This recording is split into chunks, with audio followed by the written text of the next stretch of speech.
नमस्कार दोस्तों, एस्ट्रोमन में आपका स्वागत है। मैं अशोक अग्रवाल। आज हम शनि पे चर्चा करेंगे।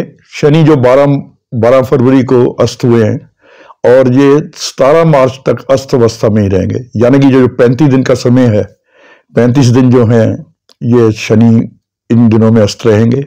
और ये सबसे बड़े ग्रह हैं ब्रह्मांड के, तो ये प्रभाव सब राशियों पे या लोगों पे कैसा डालेंगे, उसी विषय में आज हम चर्चा करने जा रहे हैं।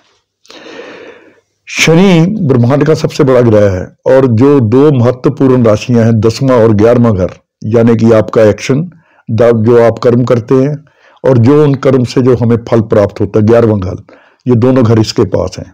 इसीलिए ये इसे न्यायाधीश भी कहा गया है। तो ये न्यायाधीश तो है ही, रोग, ऋण, मृत्यु, इन चीजों का भी कारक है। जहां आय देता है वहां ये तकलीफें भी देता है। इसलिए 6ठे और 8वें घर का भी ये इसको एक तरह का कारकत्व इसके पास है। 4-5 घरों का कारकत्व इसके पास है। प्रत्येक मनुष्य के जीवन में 30 साल की अवधि में ये कम से कम 12.5 साल इसके पास है, इसके आधिपत्य में रहते हैं। 7.5 साल 7.5 के और 2.5 साल की 2 ढैया, जो जब ये चतुर्थ और अष्टम में होता है चंद्रमा से। तो इस प्रकार 30 साल की अवधि में मनुष्य पर 12.5 साल इसका प्रभाव रहता है। इसलिए शनि बहुत विशेष महत्वपूर्ण ग्रह है। फिर न्यायाधीश है, आपके कर्मों का फल देने वाला। तो इससे इसीलिए डरते भी हैं, क्योंकि इसके दंड बड़े कठोर होते हैं। तो मगर ये इनके जो दंड हैं वो ये भी सिखाते हैं कि आपको सोसाइटी में कैसे आचरण के साथ रहना है, कौन सा काम करना चाहिए, कौन ना करना चाहिए, समाज में संतुलन बना रहे। अगर शनि का डर ना हो तो सारा समाज ही बिगड़ जाए। तो इस प्रकार जो शनि है बहुत महत्वपूर्ण ग्रह है। ये 12 फरवरी को अभी 2 दिन पहले अस्त हुए हैं और ये 17 मार्च तक अस्त रहेंगे, अस्त अवस्था में रहेंगे। अस्त ग्रह तब होता है जब वो सूर्य की कक्षा में, सूर्य के पास, जो सूर्य की कक्षा में सारे ग्रह घूमते हैं, जब इनकी डिग्रियां जो सूर्य के आसपास हो जाते हैं। शनि 15 डिग्री पे जब सूर्य से डिस्टेंस होता है इसका, तो ये अस्त अवस्था में पहुंच जाते हैं। अस्त का मतलब होता है कि जो हमें दिखाई ना दे। जो जितने अपने 7 ग्रह हैं ये हम और नग्न आंखों से या दूरबीन से देख सकते हैं, मगर जब ये सूर्य की कक्षा में, सूर्य के समीप आ जाते हैं, तो उसकी लाइट में ये ग्रह दिखना बंद कर देते हैं। तो उनकी जो सूर्य की रश्मियां होती हैं ये अपना प्रभाव सूर्य में दे देते हैं। तो इस प्रकार इनके जो प्रभाव है उसमें कुछ न्यूनता भी आ जाती है। तो इस प्रकार शनि अब सूर्य के साथ आ रहे हैं कुंभ राशि में। तो शनि अपनी पॉजिटिव राशि कुंभ में भ्रमण कर ही रहे हैं। तो सूर्य भी 13 तारीख को यहाँ कुंभ राशि में शनि के साथ आ गए हैं। तो कैसा रहेगा प्रभाव इस युति का, या विशेषकर शनि का इस अस्त अवस्था में, उसके विषय में आज हम चर्चा करेंगे।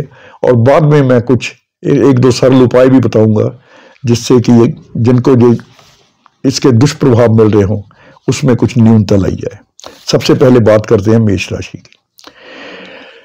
मेष राशि का शनि 11वें भाव में भ्रमण कर रहे हैं। ये 10वीं और 11वीं राशि के लॉर्ड हैं। यहाँ मेष राशि के दोनों महत्वपूर्ण विभाग, इनकम और कर्म क्षेत्र इनके पास है।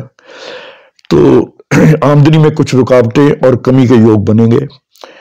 तीसरी दृष्टि लगन पर होने से स्वास्थ्य भी शिथिल रह सकता है, परंतु बृहस्पति की उपस्थिति से, क्योंकि लगन में बृहस्पति हैं, तो उसकी उपस्थिति है, उत्साह बना रहेगा और कई तरह के जो बाधाएं आएंगी उनसे बृहस्पति आपको निजात दिलाएगा। और जो राशिपति मंगल है वो उच्च के होकर 10वें भाव में है। तो कार्य क्षेत्र में कुछ रुकावटें तो आएंगी, मगर फिर भी कार्य आपके बनते रहेंगे। उसके बावजूद भी 12वें घर में राहु है आपकी, तो बुद्धि भ्रम बना रहेगा।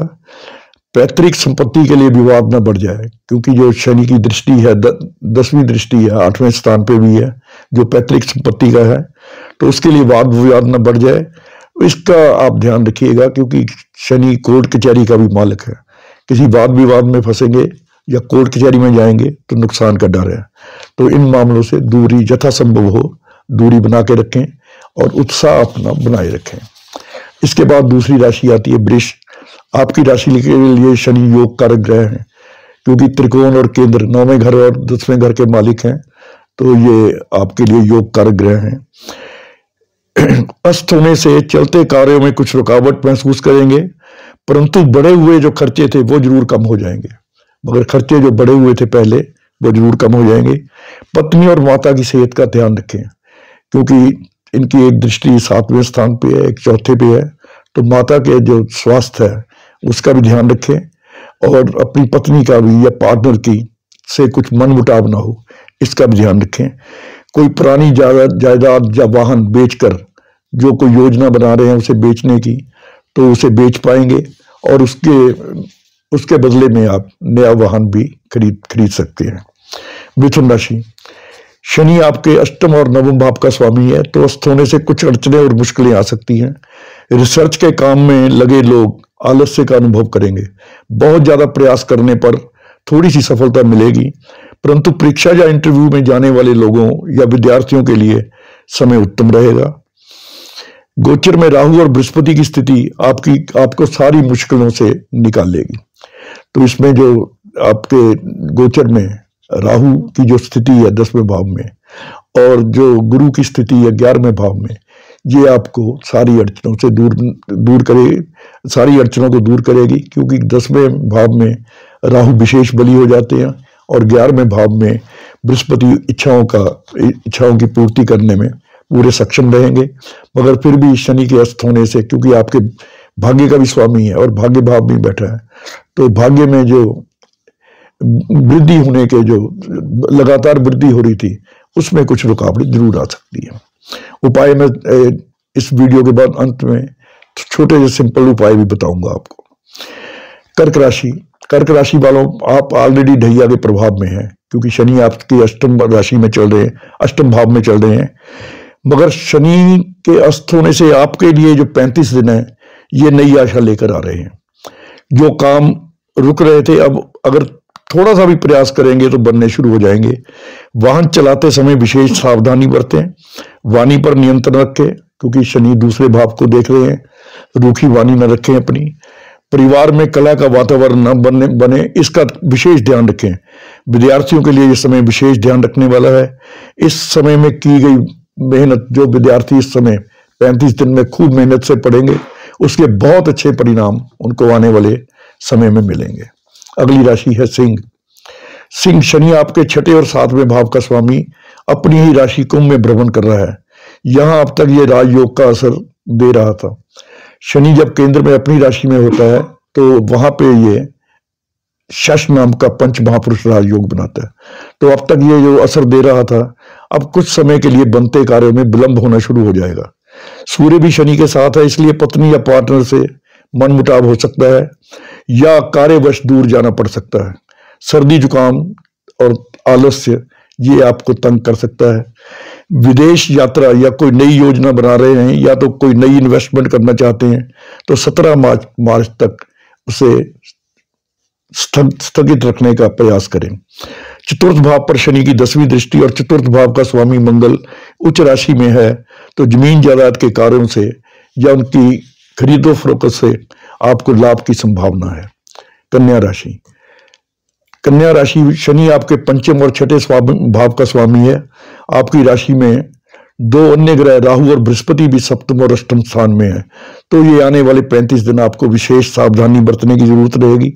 शनि की 3री दृष्टि और मंगल की 4थी दृष्टि अष्टम स्थान पर रहने से और इन्हीं दोनों ग्रहों की दृष्टि 12वें भाव पर भी रहेगी, तो खर्चे में अचानक वृद्धि हो सकती है और किसी हॉस्पिटलाइजेशन वगैरह के भी चांसेस बन सकते हैं, क्योंकि 12वें घर को जब 2 ग्रह देखते हैं तो आदमी या तो किसी बड़ी मुसीबत में फंसता है या किसी बड़े मुकदमे में फंसता है। तो इस चीज का विशेष ध्यान रखें। अगर कोई ऐसा काम हो जिसमें कोई इन चीजों का खतरा हो, जोखिम वाले काम मत करें। वाहन चलाते समय विशेष सावधानी बरतें और लड़ाई झगड़े कोर्ट कचहरी से दूर रहें। विपरीत समय में अगर समय विपरीत भी हो जाए तो उस समय मगर मित्र और परिवार के लोग आपकी पूरी सहायता करेंगे। तुला राशि, आपकी राशि के लिए भी शनि योग कारक ग्रह है, क्योंकि ये पंचम और चतुर्थ यानी कि केंद्र और त्रिकोण का मालिक है। तो आमदनी में इसके अस्त होने से आमदनी में रुकावट, पत्नी या पार्टनर के स्वास्थ्य की चिंता, मगर छठा राहु आपको हर मुसीबत से बाहर निकालेगा। इस महीने बचत में भी कमी आएगी, परंतु स्वास्थ्य ठीक रहेगा और हौसला बना रहेगा। अगर कोई लोन लेना चाहते हैं तो कुछ देर के लिए रुक जाए तो अच्छा है। विद्यार्थियों को कड़ा परिश्रम करने पर भी सफलता मिलेगी। लव रिलेशन में रहने वालों को भी किसी वाद विवाद के कारण अलग रहना पड़ सकता है। विशेषकर जो व्यक्ति लव रिलेशन में या लव इन में रहते हैं, उन्हें ये समय 35 दिन विशेष ध्यान से रहना चाहिए, अगर उनकी तुला राशि है तो। वृश्चिक, आप भी शनि की ढैया के प्रभाव में हैं। आपकी ढैया के जो अशुभ प्रभाव मिल रहे थे उनमें से निश्चित रूप से कमी आएगी। माता के स्वास्थ्य को लेकर कुछ चिंता हो सकती है। जमीन जायदाद के वाद विवाद से बचने की कोशिश करें। आपका स्वास्थ्य भी प्रभावित होगा, अकारण चिंता भी बढ़ेगी। मगर राशिपति मंगल तीसरे भाव में होने से पराक्रम व हौसला बना रहेगा। खर्च बढ़ेगा मगर आमदनी भी अनुकूल रहेगी। अगली राशि है धनु। विदेश जाने का अवसर मिलेगा। अगर एक्सपोर्ट इंपोर्ट के बिजनेस में है तो इंपोर्ट या एक्सपोर्ट करने के लिए यह समय अति उत्तम है। संतान की सेहत और पढ़ाई के लेकर चिंतित रहेंगे। अकारण चिंता से भी आप ग्रसित रहेंगे, बिना किसी कारण या किसी कारण से। किसी मित्र की सहायता से किसी बड़े कार्य की योजना बनेगी जो कि सफल रहेगी। अकस्मात खर्चों से परेशानी हो सकती है, मगर बृहस्पति की पंचम भाव में स्थिति सभी दिक्कतों को दूर करने में सहायक होगी। मकर राशि, आप उतरती हुई साढ़े सती के प्रभाव में है। शनि का अस्त होना आपके लिए समय में कुछ शुभता लेकर आएगा। अष्टम भाव पर शनि मंगल दोनों की दृष्टि है, इसलिए कानूनी पचड़ों से बचने की कोशिश करें। रिसर्च करने वालों को विशेष मुश्किलों का सामना करना पड़ सकता है, परंतु जो आपकी प्रमोशन रुकी हुई थी उसे मिलने की पूरी आशा है। पैतृक संपत्ति संबंधी विवाद बढ़ सकता है, जहां तक हो सके बचने का प्रयास करें। तो मैं पहले भी 2-3 राशियों में कह चुका हूं कि लड़ाई झगड़े से, कोर्ट कचहरी के कामों से, सभी राशियों वालों को इन 35 दिनों में जरा बच के ही रहना चाहिए। अगली राशि है कुंभ। आप साढ़े सती के मध्य में, साढ़े सती आपकी मध्य भाव में राशि के ऊपर चल रही है। पत्नी या पार्टनर के स्वास्थ्य में सुधार होगा। दूसरे भाव में राहु, 12वें भाव में मंगल, लग्न में शनि, तो स्वास्थ्य का विशेष ध्यान रखें, क्योंकि लग्न आपका पाप कर्तरी योग में आ रहा है। लग्न में शनि, एक तरफ मंगल और एक तरफ राहु, तो इसलिए विशेष स्वास्थ्य का ध्यान रखें।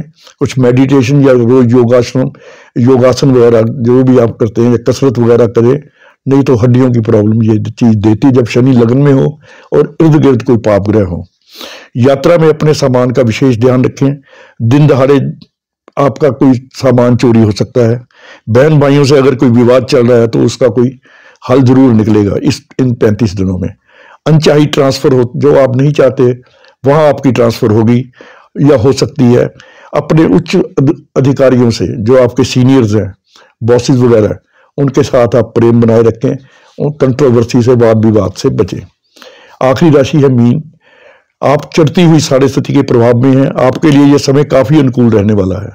आय में वृद्धि होगी, धन का संचय होगा, परंतु फिर भी अकारण भय के कारण मन अशांत रहेगा। अगर कोई नया लोन लेना चाहते हो तो उसके लिए यह समय बहुत अनुकूल है।